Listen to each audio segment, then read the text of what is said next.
Sözünlərlə bağlı ikinci tapşırığa baxaq. Əgər biz demişik ki, günün hissələrinin, fəsillərin və yaxud da ayların qarşısında hər hansı bir təyin edici söz gələrsə, bu zaman biz onunla in yox, on sözünün istifadə edəcəyik. Burada da evening sözünün qarşısında təyin olaraq Tuesday gəldiyi üçün biz orada on istifadə edirik. Deməli, birinci bənd doğrudur. İkinci bənddə isə bilirik ki, günün hissələridir, aylardır, illərdir, fəsillərdir. Bunların əgər adı özü tək gəlibsə, yəni qarşısında hər hansı bir təyin edici yoxdursa, yəni hər hansı bir tutaq ki, sifət yoxdursa, hər hansı başqa bir söz yoxdursa, o zaman biz onları in sözünüsü ilə istifadə etməliyik.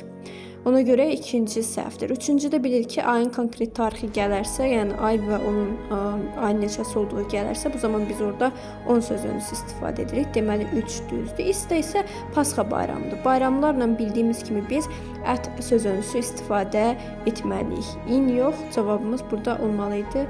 Ət, yəni sözün olaraq ət istifadə etməliyik. Ona görə 4-də səhvdir. Onda bizdə düzgün cavablar olacaqdır. 1 və 3, yəni D variantı.